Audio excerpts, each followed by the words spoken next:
Bonjour, mon nom est Julie Racicot. Je suis pharmacienne à l'hôpital. Je travaille à l'Institut universitaire de cardiologie et de pneumologie de Québec. En établissement de santé, le pharmacien intervient auprès des patients à plusieurs niveaux. Par exemple, ici à l'Institut, nous sommes plus de 20 pharmaciens qui œuvront auprès des patients. Certains sont dans la pharmacie où on assure une distribution des médicaments en fait pour tout l'hôpital.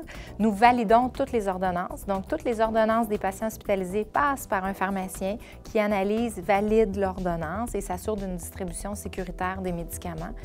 Aux soins intensifs et sur les unités de soins, le pharmacien joue aussi un très grand rôle parce qu'il fait partie intégrante de l'équipe médicale. Il travaille de façon très étroite avec les médecins, les étudiants en médecine, avec les infirmières. Donc, on est beaucoup un rôle conseil. On est là pour répondre aussi aux questions des infirmières, des médecins, parce qu'à l'étage, on est considéré comme étant vraiment le spécialiste du médicament. À l'Institut, je vous dirais que la majorité des problèmes de santé qu'on traite sont liés directement au tabagisme. On est un institut spécialisé dans le cœur et dans les poumons, qui sont les deux principaux organes atteints par le tabagisme. Donc, les effets du tabagisme, ça fait partie de notre quotidien. C'est destructeur, puis on le voit à tous les jours.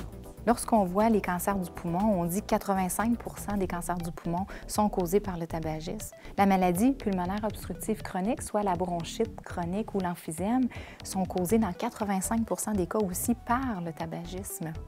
Ça augmente le risque de cancer, de tous les cancers. Le fait de fumer augmente de 30 % le risque de contracter n'importe quel autre cancer. Donc, c'est assez majeur les impacts qu'on peut voir.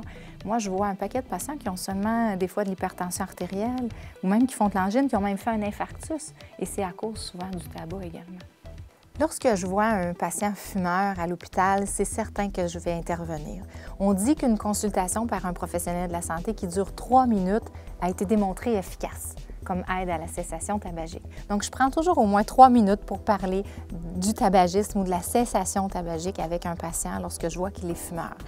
Au début de mon intervention, je vais voir il se situe où le patient dans son changement d'arrêt tabagique, dans son processus. Donc, si je vois qu'il est vraiment prêt à arrêter de fumer, il a cheminé depuis longtemps puis il est rendu là, bien, je vais le faire du renforcement sur les bienfaits qui sont liés à la cessation tabagique, puis je vais discuter avec lui des mesures qui existent pour l'aider comme traitement dans son arrêt tabagique.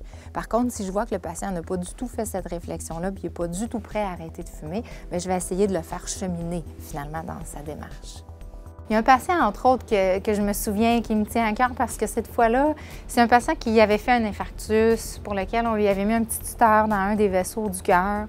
J'avais vu ensuite en clinique externe un rendez-vous avec le spécialiste. Puis j'avais pris le temps un peu de lui expliquer ce qui lui était arrivé.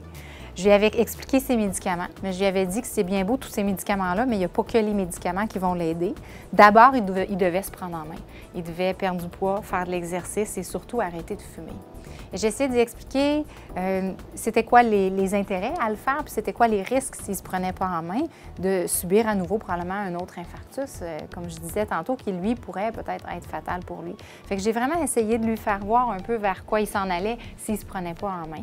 Et pour avoir pris le temps de le faire et après d'avoir vu comment il s'est pris en main, le monsieur, et là, je peux vous dire, quelques années plus tard, il est en super forme, il fait du vélo, il s'est inscrit à une course un 10 km, il s'est mis à faire de l'exercice, évidemment, il a arrêté de fumer, il a retrouvé une belle énergie.